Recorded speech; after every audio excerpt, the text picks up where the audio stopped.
I never thought I'd have to choose between family loyalty and self-respect until my 30th birthday. My parents canceled my long-planned celebration with just 24 hours' notice because my sister Brooke needed our family home for a date with a wealthy potential boyfriend. When I confronted them, they waved away my feelings with dismissive laughter. "You're an adult now. Birthdays aren't important at your age," my father said while my mother nodded. Little did they know that, as the family's unofficial financial manager who helped them refinance their underwater mortgage last year, I had access to override their automatic payment system. Sometimes karma needs a little push. My name is Kimberly. I'm 30 years old and work as a financial analyst at a respected firm in downtown Seattle. On paper, my life looks successful. I have a stable career, a comfortable apartment, and enough savings to feel secure. But beneath that polished surface lies a lifetime of emotional neglect from the people who should have been my biggest supporters. My parents, Thomas and Diane Walker, have always made it clear that my younger sister Brooke was the golden child of our family. 4 years younger than me, Brooke has coasted through life on her looks and charm, while I was the responsible one who worked hard for everything I achieved. The contrast in how we were treated wasn't subtle. It was a family dynamic so entrenched that most of the time I accepted it as normal, even as it quietly hurt me. Last year, when the housing market crashed and interest rates spiked, my parents found themselves in serious financial trouble. Their adjustable rate mortgage had ballooned to payments they couldn't afford. Despite years of feeling like an afterthought in their lives, I stepped in to help. I spent weeks researching refinance options, negotiating with lenders, and ultimately secured them a fixed rate that saved their home. I even set up all their online banking and payment systems since technology baffled them. "We don't know what we'd do without you, Kimberly," my mother had said, squeezing my hand with what seemed like genuine gratitude. Those rare moments of appreciation were what I lived for, the crumbs of parental love I collected and treasured. They were still financially unstable cutting corners where they could, while maintaining appearances in their suburban neighborhood. The house needed repairs they couldn't afford, but heaven forbid the neighbors suspect anything was amiss with the Walkers. Image had always been everything to my parents. When they promised to host a special celebration for my 30th birthday, I was genuinely surprised and touched. My birthdays had typically been afterthoughts, often rescheduled or minimized to accommodate Brooke's activities or desires. But turning 30 seemed to have registered as significant even to them. "We want to do this for you, sweetheart," my mother said 6 weeks before the big day. "You've done so much for us, and we haven't always shown our appreciation the way we should." Those words meant everything to me. I allowed myself to get excited to believe this might mark a turning point in our relationship. I took the day off work, something I rarely did. I bought a new dress that cost more than I would typically spend. I invited my closest friends, promising them an intimate but special gathering. I even found myself reminiscing about childhood birthdays that never quite lived up to expectations. My 10th birthday party canceled because Brooke had a dance recital. My 16th overshadowed by Brooke's middle school graduation celebration the same weekend. My 21st spent helping Brooke through a breakup, rather than going out with friends as planned. Perhaps this milestone birthday would be different. Perhaps finally I would be the priority. The day before my birthday, I stopped by my parents' house to drop off some specialty cheeses I'd purchased for the event. I let myself in using my key, calling out but receiving no answer. As I walked toward the kitchen, I heard voices from the dining room. Laughter.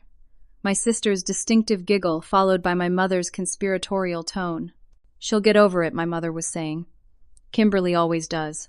"Carson's family is way more important than some birthday party," Brooke replied. "Besides, she can celebrate anywhere. This could be my future we're talking about." I froze in the hallway, the fancy cheese bag dangling from my suddenly numb fingers. "Your father already told her we're canceling," my mother continued. "He's picking up that expensive Cabernet right now. Nothing but the best for our potential future son-in-law." They laughed again, and in that moment something inside me that had bent countless times over decades finally broke. They weren't just canceling my birthday party. They were laughing about it, planning to impress Brooke's date with the celebration that should have been mine. The realization felt like ice water in my veins. I had built my entire life around being the responsible, understanding daughter, the one who helped, who never complained, who accepted less because that's just how things were in our family. Standing there in that hallway, hearing them laugh about disappointing me yet again, I realized how little that role had earned me, how little they valued me, or my feelings. And in that crystallizing moment of clarity, something shifted inside me. A lifetime of swallowed hurt congealed into a hard knot of resolve. If they wanted to cancel something important to me without a second thought, perhaps it was time they experienced what that felt like. I didn't confront them immediately. Instead, I silently returned the cheese to my car and drove home, my mind racing. The next morning, my actual birthday, I called my mother. "Hi, Mom. I'm just confirming what time I should arrive tonight." There was an awkward pause before my mother cleared her throat. "Oh, honey, didn't your father call you yesterday? We need to postpone your birthday gathering." The casual way she said it, as if canceling my milestone birthday celebration with less than 24 hours' notice was a minor scheduling hiccup, made my blood boil. But I kept my voice level. "He mentioned something, but I assumed there was a misunderstanding. We've been planning this for weeks. My friends have arranged their schedules. I've purchased food." "Well, something important came up with Brooke," my mother said, her voice taking on that familiar defensive tone whenever Brooke's priorities were questioned. "Her new boyfriend Carson wants to bring his parents over to meet us, and tonight is the only night that works for them." And this came up suddenly, with no notice. I pressed. "These things happen, Kimberly. Carson comes from the Millington family. You know, the real estate developers. This could be a very advantageous connection for the whole family." The implications were clear. My sister's potential relationship with someone wealthy trumped any commitment made to me. I thought about hanging up, but decided to push further. "So where am I supposed to host my birthday now? My apartment isn't big enough for all the guests." "You could reserve a restaurant," my father's voice suddenly interjected. He must have picked up another extension. "That's what adults do for birthdays anyway, Kimberly. They don't have parties at their parents' house." "A restaurant," I repeated, with less than 24 hours' notice on a Friday night. "Don't be dramatic," my father said. "Act like an adult. Brooke has a chance at a real future here with this boy. And I don't have a future worth considering. My feelings don't matter." "Of course they matter," my mother interjected, but the hollowness in her voice told me everything. "We'll celebrate next weekend instead. It'll be just as special." I almost laughed at the empty promise. Next weekend would bring another excuse, another reason why Brooke's needs superseded mine. It always had. "I've already bought food for tonight. I've already invited people." "Take the food to a restaurant," my father said impatiently. "Or have it at your place. Figure it out, Kimberly. You're 30 years old, for crying out loud." The door chime rang in the background of their house, and I heard Brooke's voice calling out a greeting. "We need to go," my mother said quickly. "Brooke's here to help us prepare for tonight. We'll make it up to you, honey." Before I could respond, Brooke had apparently taken the phone. "Happy birthday, sis," she said with artificial cheer. "Sorry about the party, but you understand, right? Carson is really important to me. His family has connections that could help all of us." "I understand perfectly," I said, surprised by the calm in my voice despite the rage building inside me. "I understand that once again what's important to me comes second to what's important to you." "Don't be like that," Brooke said with a sigh. "It's just a birthday. You have one every year. This is my future we're talking about." "What about the money I already spent on food and drinks?" I asked. There was a pause, then Brooke laughed uncomfortably. "Yeah, about that. Mom and Dad actually borrowed from your party budget to get some fancy wine and cheese for tonight. They figured since your party was canceled anyway, they'd repurpose it." What? The calm facade I'd been maintaining began to crack. "Don't worry, they'll pay you back," Brooke said dismissively. "Oh, and is it okay if we use the decorations you brought over yesterday? The blue and silver ones would look amazing with the dining room colors, and since you're not using them anyway." I felt physically ill. Not only had they canceled my celebration, but they were literally taking the food, drinks, and decorations I had purchased to create a special atmosphere for Brooke's date night. "Let me talk to Mom or Dad," I said, my voice tight. After some muffled conversation, my father came on the line. "What is it, Kimberly? We're busy here." "Brooke says you used my birthday money for your dinner tonight. Is that true?" He cleared his throat. "We borrowed from the joint account. We'll replace it next week."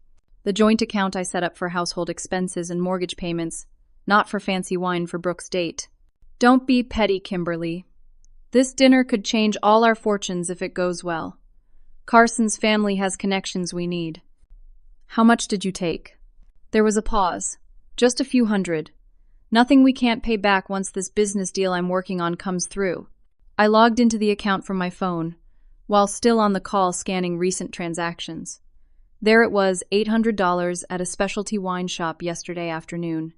$800 is not a few hundred, Dad. That's almost the entire budget we set aside for household expenses this month, including the mortgage payment. Keep your voice down, he hissed. Brooke doesn't need to know about our financial situation, and neither does Carson's family. We'll figure it out. Like you've been figuring it out for the past year while I bail you out repeatedly. The bitterness in my voice surprised even me.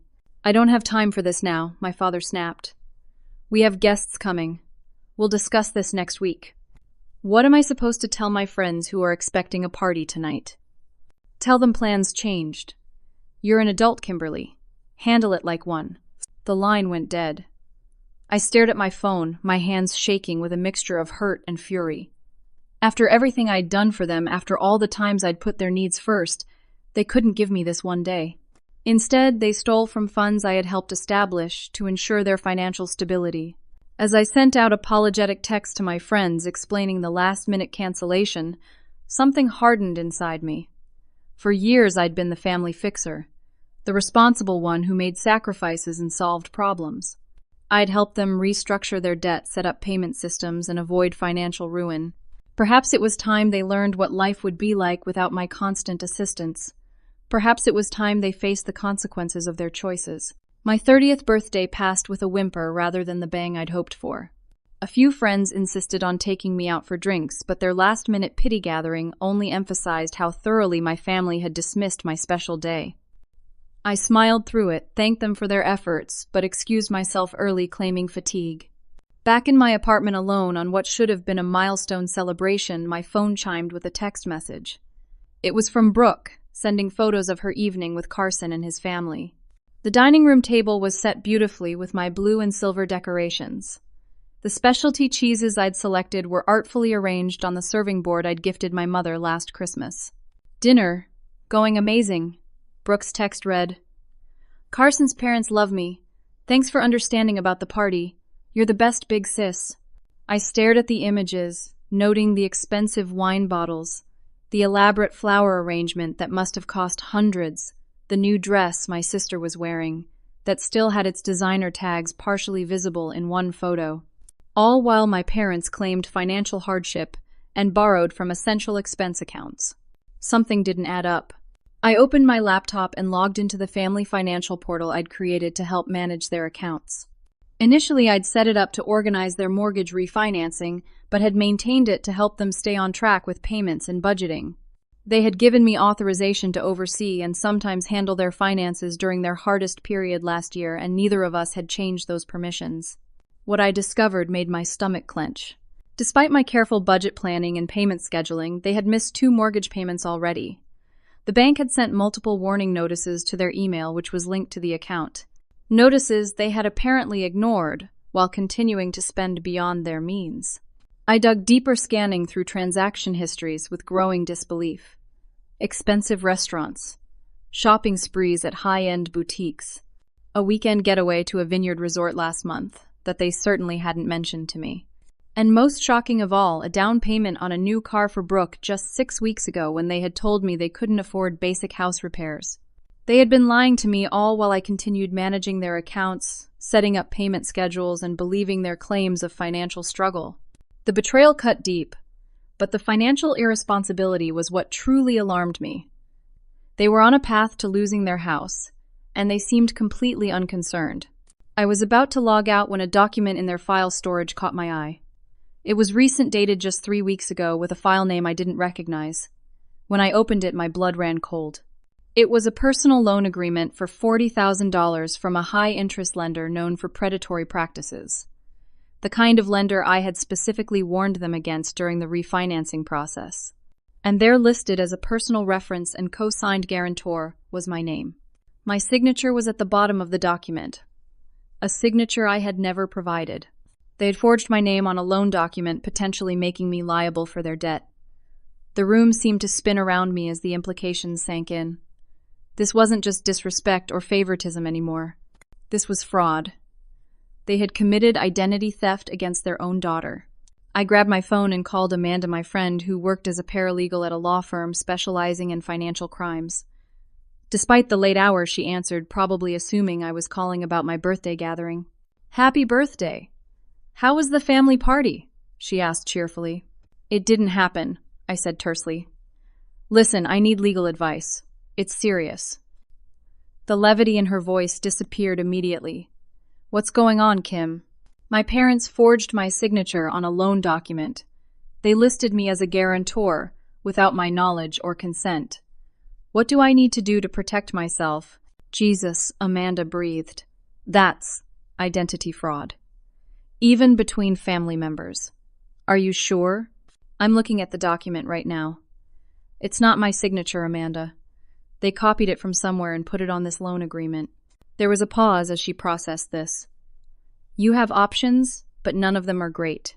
You can file a police report for identity theft, which would protect you financially but would likely result in criminal charges against your parents. Or you can try to handle it outside the legal system, but that leaves you potentially liable for the loan." "What kind of liability are we talking about?" "If they default, the lender could come after you for the full amount plus interest and penalties.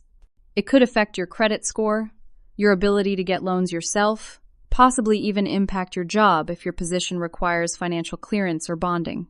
My head throbbed with the magnitude of what my parents had done. All those years of putting family first, of helping them manage their finances, of believing we were working together toward stability, and this was how they repaid me, by putting my financial future at risk without even asking. "What would you recommend?" I asked, trying to keep my voice steady. "Honestly, document everything right now. Download all evidence of the forgery, then contact the lender directly and inform them you did not authorize your signature. They'll have procedures for fraud claims." "But Kim," she paused, her voice gentling, "this will almost certainly destroy your relationship with your parents." I looked at the photos Brooke had sent, my birthday decorations repurposed for her special night, while I sat alone in my apartment, my name forged on a predatory loan document. The relationship I thought we had was already an illusion. I had been clinging to the hope of parental love and approval that had never truly existed. "I think that relationship is already over," I said quietly. "They just don't know it yet." As I hung up, a new text from Brooke lit up my phone screen. Another photo, this time of a extravagant dessert arrangement with the caption, "Carson's dad talking investment opportunities with dad this night is perfect." Perfect indeed. While they celebrated potential windfalls from their new connections, I was left dealing with the financial time bomb they had planted in my name. I stared at the banking portal, at the scheduled mortgage payment due in 3 days, at the loan document bearing my forged signature, and something cold and determined settled in my chest. If they wanted to play games with financial security, perhaps it was time they learned what that really meant. I barely slept that night, my mind cycling through shock, hurt, anger, and finally resolve. By morning, I had made my decision. I wouldn't file identity theft charges against my parents, at least not yet. The public humiliation and potential criminal charges would destroy them completely, and despite everything, some small part of me couldn't bring myself to do that. But I couldn't let their actions stand without consequences either. They needed to understand the seriousness of what they had done, both financially and emotionally. I called Amanda again, this time to consult on a more nuanced approach. "I don't want to pursue criminal charges," I explained. "But I need to protect myself and make them realize what they've done." "I figured you might say that," Amanda replied with a sigh. "Family complications are always the hardest. Let me think." We discussed options for nearly an hour. Amanda helped me understand exactly what steps I needed to take to protect myself financially without necessarily escalating to legal action against my parents. First, document everything she advised. Download statements, take screenshots, save that loan document. Then draft a formal letter to the lender disavowing the signature and requesting removal as guarantor. "Will that be enough to protect me?" I asked. "It creates a paper trail showing you acted promptly once you discovered the fraud." "That's important. But there's still risk involved if you don't file official charges." By the end of our conversation, I had a clear plan. I would protect myself legally, while giving my parents one chance to make things right. One chance to acknowledge what they'd done and take responsibility before I took more drastic measures. First, I meticulously documented everything, creating secure, digital, and physical copies of all evidence. Then, I drafted the formal letter to the lender, stating clearly that my signature had been used without authorization and requesting immediate removal from the loan agreement. Next came the most crucial step. I systematically removed my access and control from all their financial accounts, but not before downloading comprehensive records of every transaction, every missed payment, and every notice they had ignored. I needed this evidence not just for potential legal protection, but also to confront them with the reality of their situation. Before finalizing my withdrawal from their accounts, I made one significant change to their banking portal. The automatic mortgage payment I had set up months ago, scheduled to process in 3 days, was canceled. Not delayed, not rescheduled, canceled completely. The mortgage payment was substantial, over $3,000, and I knew they didn't have the funds readily available to make it manually, especially after their extravagant spending on Brooke's special dinner. They would receive an automated notification of the cancellation, but knowing my parents' habits of ignoring financial alerts, they likely wouldn't notice until the payment failed to process. By that point, they would already be in default, triggering late fees and potentially a notice from the bank. Nothing that would immediately threaten their home, but enough to create a very real scare. It was a calculated risk. The missed payment would impact their already damaged credit score, but one missed payment wouldn't lead to foreclosure. It would, however, give them a taste of the financial consequences they had been so cavalierly dismissing while relying on me to keep their house of cards from collapsing. As I completed these steps, my phone rang. It was Brooke again. "Hey, sis, quick favor," she said without preamble. "I'm at dinner with Carson's family at the Lakeside Grill, and Mom and Dad's card just got declined. So embarrassing. Can you transfer some money to their account, like right now?" The audacity was breathtaking. After everything they had done, they expected me to bail them out again without even a direct request from them. They had sent Brooke to do their dirty work. "Their card was declined," I repeated, feigning concern, while logging into the account I could still view but no longer control. Sure enough, there was the transaction attempt at the Lakeside Grill, a restaurant where entrees started at $50. That's strange. What did Mom and Dad say about it? "They're in the bathroom freaking out," Brooke whispered. "Dad said to call you because you handle their banking stuff. Can you fix it? Carson's dad is offering to pay, and it's humiliating." I could hear the panic in her voice, the fear that her carefully cultivated image of prosperity was crumbling in front of the very people she was trying to impress. Any other time, I would have immediately transferred funds to save them from embarrassment. I had done it countless times before, but not today. "I'm afraid I can't do that, Brooke," I said calmly. "What do you mean you can't? Just transfer the money." Her whisper had turned harsh. "I've removed myself from their accounts. I no longer have authorization to make transfers. They'll need to handle it themselves." "Are you serious you're doing this now? Is this because of your stupid birthday party?" The dismissive way she referenced my feelings, reducing them to a stupid birthday party rather than a pattern of disrespect and betrayal that had culminated in actual fraud, only strengthened my resolve. "This isn't about the party, Brooke. This is about boundaries and consequences. Tell Mom and Dad to check their email. I've sent them important information they need to review immediately." "You're being ridiculous," she hissed. "I can't believe you're sabotaging my relationship with Carson over something so petty." "Goodbye, Brooke. Give Mom and Dad my message." I ended the call and immediately blocked her number, then did the same for my parents. They would have to read the detailed email I had sent explaining exactly what I had discovered and what steps I had taken to protect myself. The email concluded with a simple statement: "I have canceled my role as your financial manager. You might soon discover I've canceled something else, too." Let them wonder what else I had done. Let them feel a fraction of the uncertainty and betrayal I had experienced. I spent the rest of the day preparing for the inevitable confrontation.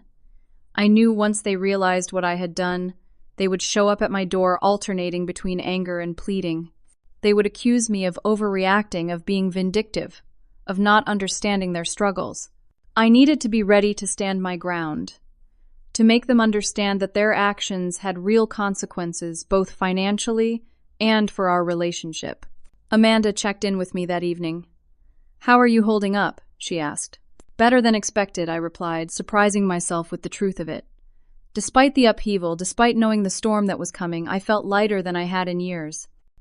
The weight of constantly managing my parents' financial messes, of always being available to bail them out while receiving nothing but dismissal in return, had been lifted.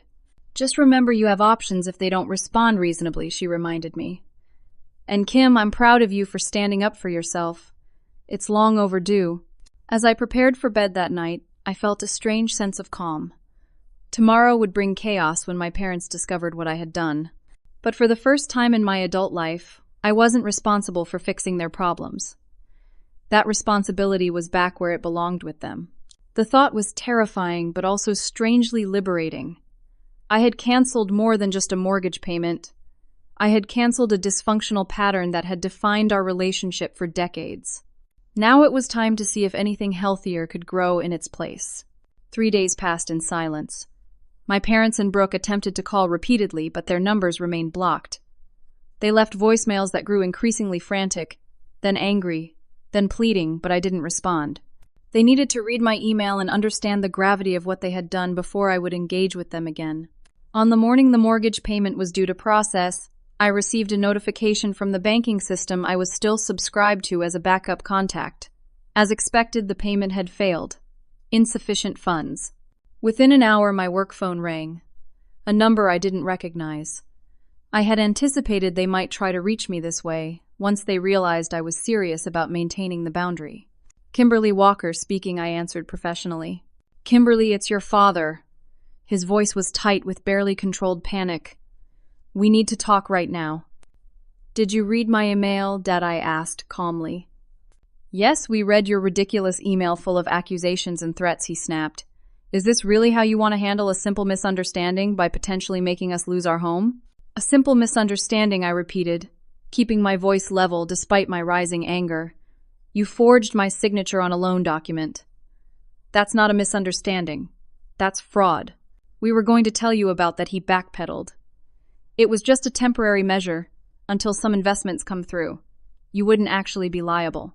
"That's not how co-signing works, Dad. And you know it. I work in finance, remember?" There was a pause then. My mother's voice came on the line, obviously on speakerphone now. "Kimberly, sweetie, we're so sorry if you felt hurt about the birthday celebration. We'll make it up to you. But this mortgage payment, the bank says it was canceled. They're charging us late fees we can't afford right now." The lack of acknowledgement about the forged loan document spoke volumes. They were still trying to minimize what they'd done, focusing instead on the more immediate financial crisis of the missed mortgage payment. "I canceled the automatic payment," I confirmed. "Just like you canceled my birthday without a second thought. Actions have consequences." "You did what my father exploded. How could you do this to your own family? We could lose our house." "One missed payment won't cause foreclosure," I said calmly. "But it's interesting that you're more concerned about one mortgage payment than about committing identity theft against your daughter." "We were desperate," my mother interjected. "The refinancing you arranged last year helped, but our expenses have increased. We needed that loan to stay afloat." "Then you should have discussed it with me honestly instead of forging my signature," I replied.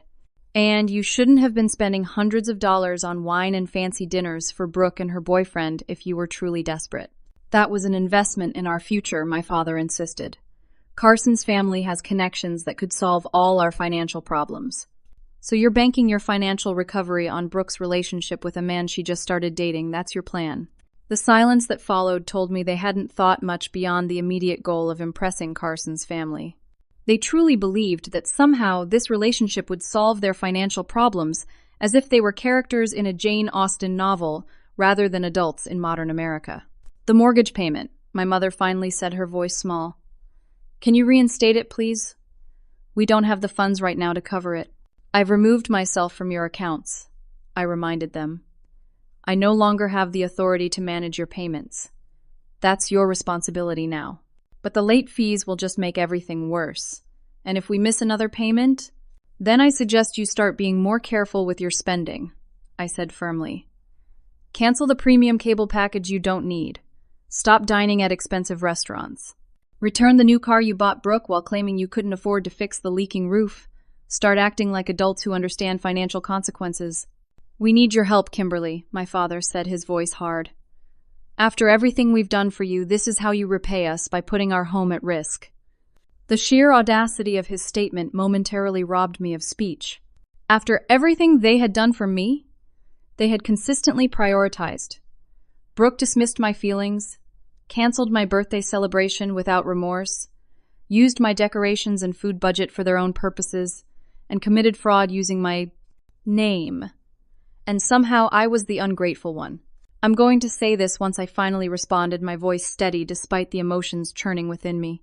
I have spent years helping you manage your finances, setting up payment systems, and bailing you out of one crisis after another. In return, you have taken me for granted, dismissed my feelings, and now committed fraud that could have serious consequences for my financial future. I took a deep breath before continuing. I've sent a formal letter to the lender disavowing the signature on the loan document. They will be investigating the fraud. I haven't yet told them who forged my signature, but I will if necessary to protect myself. You wouldn't, my mother gasped. We're your parents. Parents don't commit identity theft against their children, I replied. As for the mortgage payment, you have 24 hours to either make the payment yourselves or meet with me in person to discuss a resolution. Your choice. Meet where my father demanded. My apartment. 7 o'clock tonight. Come prepared to have an honest conversation about everything, including the loan fraud and your financial situation. And come alone, no Brooke. I ended the call before they could respond, then turned off my work phone. My hands were shaking, but not from fear. For the first time in dealing with my family, I felt strong. I had set a boundary and held firm despite their attempts to manipulate me with guilt and obligation. The rest of the workday passed in a blur. I had difficulty focusing on financial analyses when my own family drama involved such financial irresponsibility. Several times my personal phone lit up with texts from unknown numbers, Brooke or my parents trying to reach me from friends' phones, no doubt. I ignored them all. At precisely 7 that evening, my apartment buzzer sounded. I buzzed my parents up without speaking, then waited by my door. When I opened it, I was shocked by their appearance. Both looked haggard with dark circles under their eyes. My mother had been crying. My father's expression was a mixture of anger and fear. Come in, I said, formally stepping aside. No hugs, no pleasantries. This wasn't a social visit. They entered awkwardly, perching on the edge of my sofa as if afraid to get too comfortable. Good. They shouldn't be comfortable right now. Would you like something to drink? I offered, basic hospitality overriding my anger. They both declined, and an uncomfortable silence fell over the room. The bank called again, my father finally said. They're threatening to report the missed payment to the credit bureaus. Our credit score can't take another hit. I see, I replied, keeping my expression neutral. And what about the fraudulent loan document with my forged signature? Has the lender contacted you about that yet? They exchanged glances, and I knew immediately that they had indeed heard from the lender. They sent an email, my mother admitted. They're launching an investigation. As they should, I said. Identity theft is a serious crime.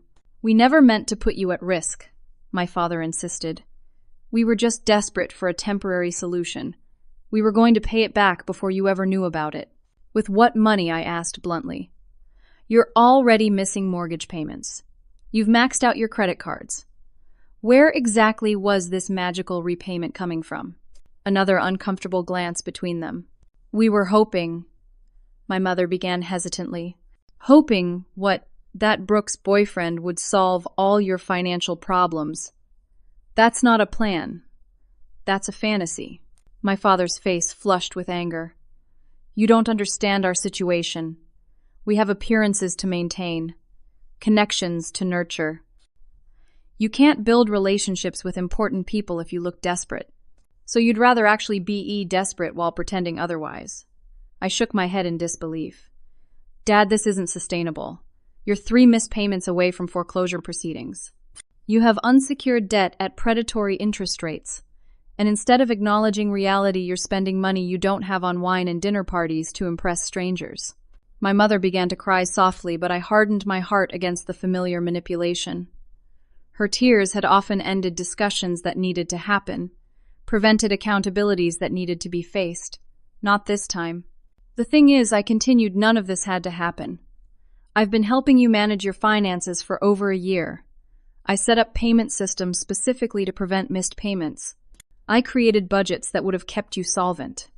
But you chose to ignore all of that because it didn't allow for the lifestyle you think you deserve. And now you're punishing us, my father said bitterly.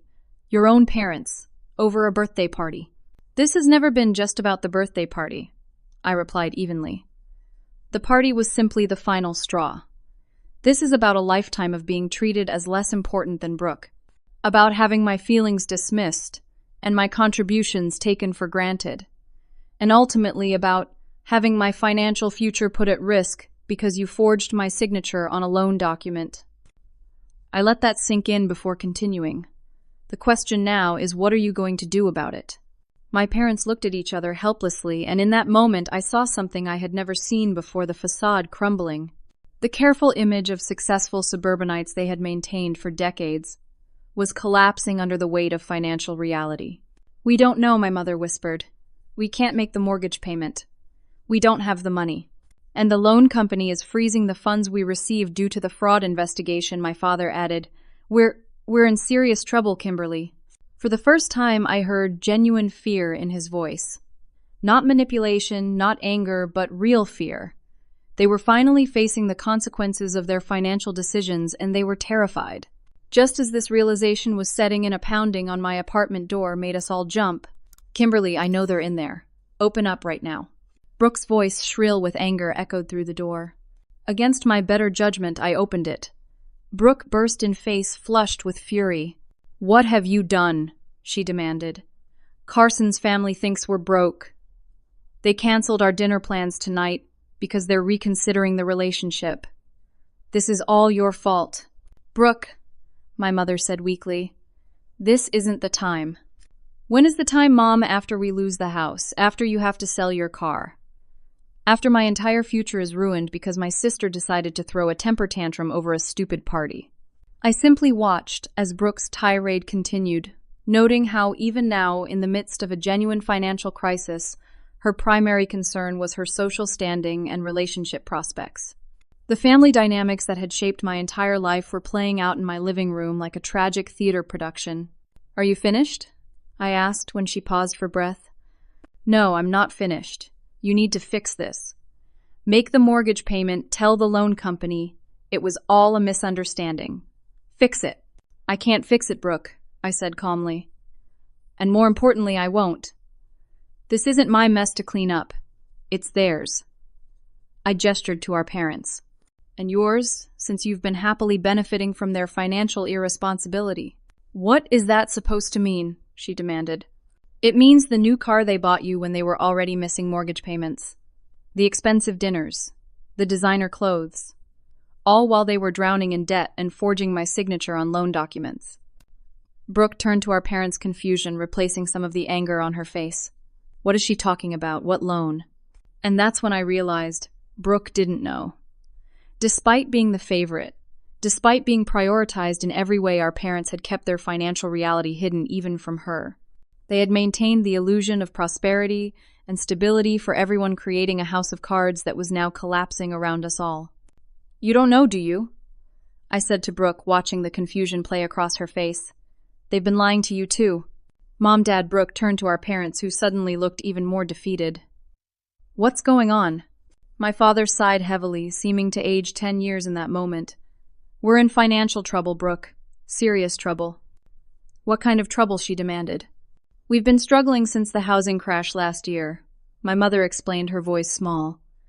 The refinancing that Kimberly arranged helped, but we haven't been as careful with spending as we should have been. We're 3 months from bankruptcy, my father admitted, the words seeming to physically pain him.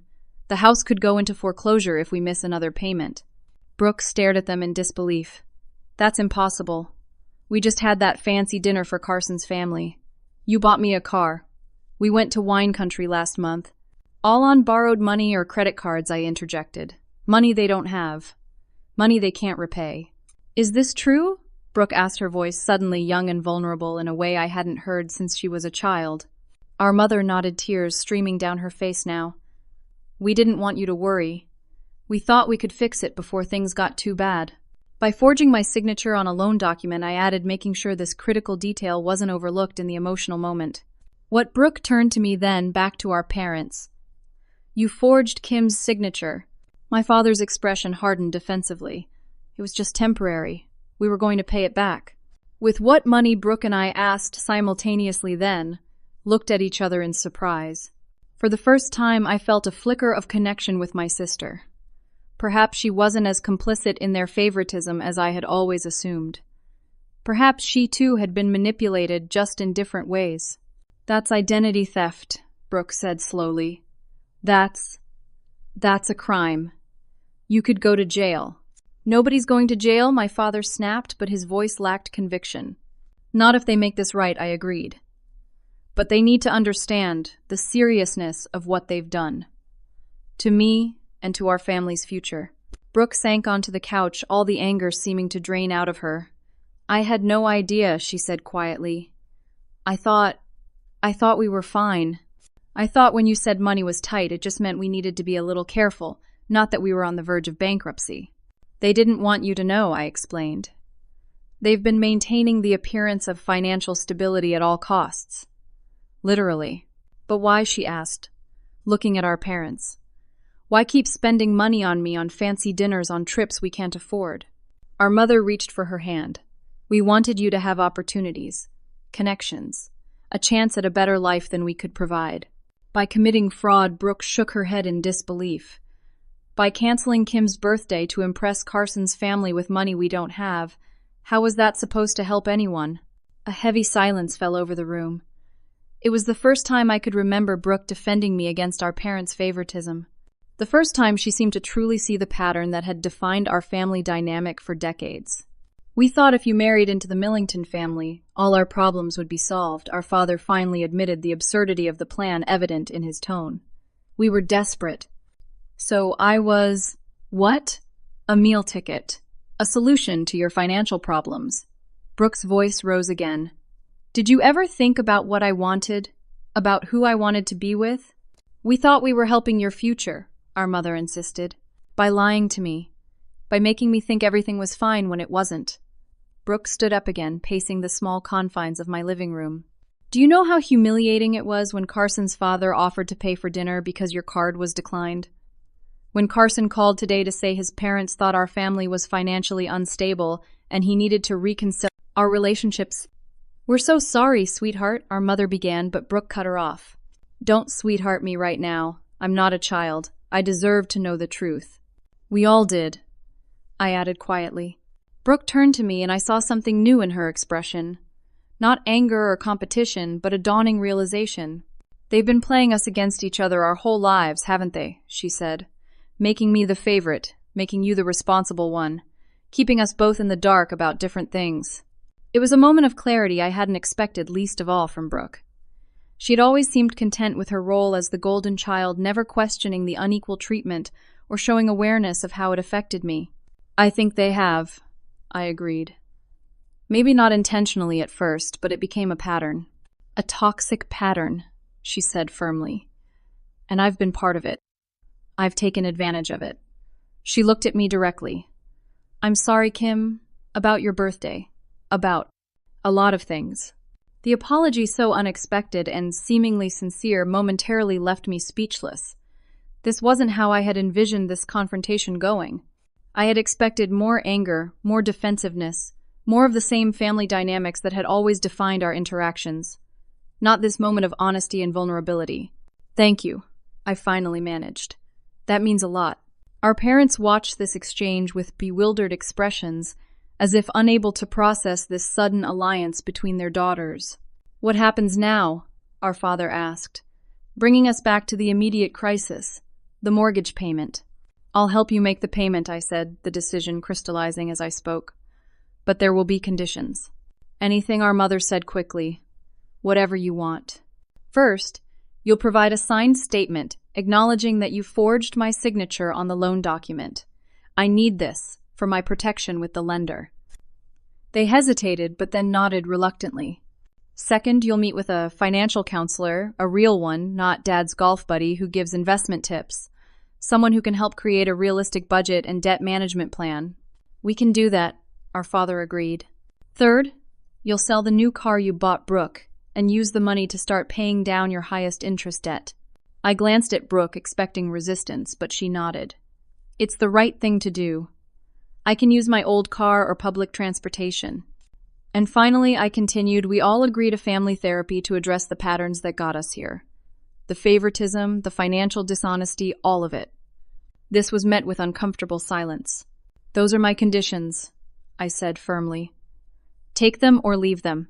My parents exchanged a long look, decades of marriage, allowing them to communicate without words. Finally, my father turned back to me. We agree to your terms, he said formally. And, Kimberly, we're sorry. For everything. We never meant for things to get this bad. I know you didn't, I said, surprised, to find I actually believed them. They hadn't set out to hurt me or create this financial disaster. They had simply made one poor decision after another, prioritizing appearances over reality, until the situation had spiraled beyond their control. I'm sorry too, Brooke said, and to my further surprise, there were tears in her eyes. I've been awful to you. Entitled and selfish. I didn't realize. I didn't want to see what was happening. It was easier to accept being the favorite than to question why I was being treated differently. She took a deep breath, before continuing, her voice breaking slightly. The truth is, I've always been jealous of you. You're so together, so competent. You have a real career, your own place, actual skills. I've just been coasting on looks and charm, letting Mom and Dad smooth my path. I don't even know who I am outside of being their golden child. The confession struck me like a physical blow. All these years I had envied Brooke's favored status, the ease with which she moved through life, never imagining she might envy my independence and achievements in return. We've all been trapped in roles that weren't serving us, I said gently. Maybe now we can try something different. My mother reached out tentatively, taking one of my hands and one of Brooke's. I want that, she said. I want us to be a real family, not just pretending everything's fine when it isn't. It won't be easy, I cautioned. There's a lot of hurt to work through, a lot of financial mess to clean up. But we'll do it together, Brooke said with more maturity than I had ever heard from her. All of us. My father nodded, his expression solemn. No more lies. No more favoritism. No more living beyond our means to keep up appearances. I wasn't naive enough to believe everything would change overnight. Decades of dysfunctional patterns couldn't be erased with one emotional conversation. But for the first time in my adult life, I felt a glimmer of hope that something healthier might be possible for our family. I'll make the mortgage payment tomorrow, I said, and then we start fresh, with truth and boundaries and mutual respect. As they prepared to leave, Brooke hung back, letting our parents go ahead to the elevator. I meant what I said, she told me quietly. I'm sorry for being part of the problem for so long, and I'm sorry about your birthday. When this financial crisis is stabilized, I want to throw you the celebration you deserved, a real one that's actually about you. I'd like that I said surprised, to find I meant it. She hesitated, then gave me a quick, awkward hug before hurrying after our parents. It wasn't a magical transformation, but it was a start. A crack in the wall of resentment and competition that had separated us for most of our lives. As I closed my apartment door, I felt lighter somehow, despite the complications that still lay ahead. By canceling that mortgage payment, I had set in motion a chain of events that forced my family to face truths we had all been avoiding for too long. Sometimes you have to break a dysfunctional system to build something healthier in its place. 1 year later, I stood in the kitchen of my apartment, putting the finishing touches on a homemade birthday cake. My 31st birthday was nothing like I had envisioned my 30th would be, but in many ways it was better. The doorbell rang, and I smiled as I wiped my hands on a dish towel. My family was right on time, a small miracle given our history. Happy birthday, they called in unison as I opened the door. My mother held a tastefully wrapped gift. My father carried a bottle of mid-priced wine, not the overly expensive kind he would have chosen a year ago to impress people. And Brooke followed with a bouquet of my favorite flowers. Come in, I welcomed them, accepting hugs that felt more genuine than any we had shared in years. The past 12 months hadn't been easy. The mortgage payment incident had indeed been the catalyst for major changes in our family, but change rarely comes without pain. True to their word, my parents had signed the statement acknowledging the forged loan document, which allowed me to resolve the situation with the lender without pressing charges. They had sold Brooke's new car and used the proceeds to begin paying down their highest interest debt. They had met with a financial counselor who created a realistic budget and debt management plan that they had, with occasional slips, largely followed. Most importantly, we had started family therapy. Those sessions had been grueling at times, exposing patterns and wounds that had festered beneath the surface for decades. There had been tears, anger, defensiveness, and more than once the temptation to give up and retreat to our familiar dysfunctional roles. But we had persisted, and slowly, painfully began building something new. My father had taken a part-time job to supplement his income, swallowing his pride in a way I would never have thought possible before the crisis. My mother had sold many of her designer items on consignment, using the money to contribute to their debt repayment. Their house was no longer in danger of foreclosure, though they were considering downsizing to something more affordable once the market improved. Brooke had perhaps changed the most. After the relationship with Carson inevitably collapsed under the weight of financial reality and family drama, she had enrolled in community college, pursuing a degree in early childhood education. She had discovered a genuine passion for working with children, something she might never have explored if she had continued on the path of seeking financial security through marriage. "The cake looks amazing," my mother said, setting her gift on the counter. "You didn't have to go to all this trouble." "I wanted to," I replied. "Besides, baking has become my stress relief during busy work weeks." "Speaking of work," my father interjected, "how's the promotion going? Are they treating you right?" The genuine interest in his question still surprised me sometimes.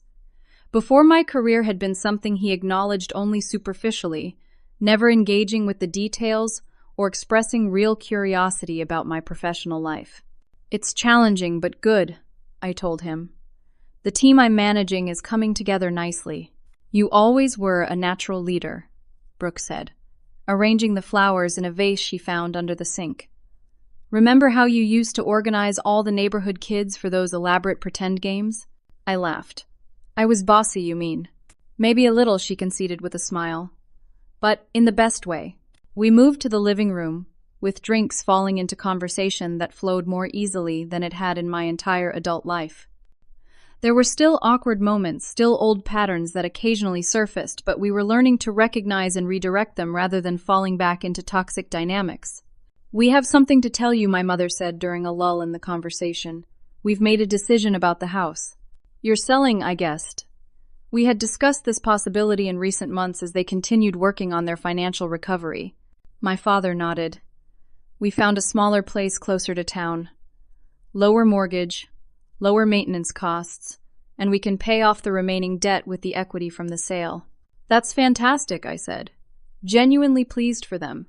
"It's a smart financial move." "We wouldn't have had the courage to do it without everything that happened last year," my mother admitted. "As painful as it was, that wake-up call was necessary." "I'm proud of you both," I told them sincerely. "I know how hard change can be, especially at this stage of life." "We're proud of you too," my father said, his voice thick with emotion. "Not just for your professional success, but for having the strength to hold us accountable when we were heading for disaster. You could have walked away and no one would have blamed you." "I considered it," I admitted. "But despite everything, we're family. I wanted us to have a chance at a healthier relationship." "Well, I for one am grateful you didn't give up on us," Brooke said, raising her glass in a toast. "To Kimberly, not just for her birthday, but for having the courage to cancel that mortgage payment and start us on a better path." We clinked glasses, the moment both light-hearted and profound. By taking that drastic action a year ago, I had indeed canceled more than just a payment. I had canceled toxic family patterns, unrealistic expectations, financial denial, and my own complicity in maintaining a dysfunctional system. After dinner, as we enjoyed the birthday cake, my parents insisted I open my gift. Inside the simple wrapping was a leather-bound journal with my name embossed on the cover. "We thought you might want to write about your journey," my mother explained. "Not just the financial aspects, but the emotional ones too. Your therapist mentioned writing has been helpful for you. The thoughtfulness of the gift so aligned with my actual interests, rather than what they thought I should want, touched me deeply. There's something else too, my father said, pulling an envelope from his pocket. This isn't a gift exactly, but we wanted you to have it today. Inside was a document showing the final payment confirmation for the fraudulent loan they had taken out in my name. They had prioritized paying it off completely, removing the financial liability that had been placed on me without consent. Thank you, I said, emotion making my voice unsteady. This means a lot. We still have work to do, my mother acknowledged, both financially and as a family. But we're committed to continuing the journey. One step at a time, I agreed. After they left, I sat alone in my apartment, reflecting on the extraordinary changes of the past year. By standing up for myself, by refusing to continue enabling financial irresponsibility and emotional manipulation, I had not only protected my own future, but potentially saved my family from complete financial ruin. More importantly, I had helped create space for a new kind of family dynamic to emerge, one based on honesty, mutual respect, and genuine care, rather than appearance, favoritism, and denial. The journey wasn't over. We would still have disagreements, still occasionally fall back into old patterns. Financial recovery would take years, not months. Trust once broken required consistent effort to rebuild. But as I placed the journal on my bookshelf and filed away the loan document, I felt profound gratitude for the crisis that had forced us all to change. Sometimes the most painful experiences create the opportunity for the most meaningful growth. By canceling that mortgage payment a year ago, I had ultimately made room for something far more valuable to grow in its place: authentic family bonds based on truth rather than pretense, on mutual support rather than manipulation. In the end, the most important thing I had canceled wasn't a payment at all. It was the acceptance of being undervalued and taken for granted. By refusing to continue in that role, I had given us all the chance to discover who we could be, both individually and as a family, when we stopped living in denial and started facing reality together. Have you ever had to take a drastic action to change an unhealthy pattern in your life? I'd love to hear your stories in the comments below. Sometimes the hardest decisions lead to the most necessary transformations. If my story resonated with you, please like this video, subscribe to see more content like this, and share it with someone who might need to hear that it's okay to set boundaries, even with family. Thank you for listening to my journey, and I wish you courage in your own path toward healthier relationships.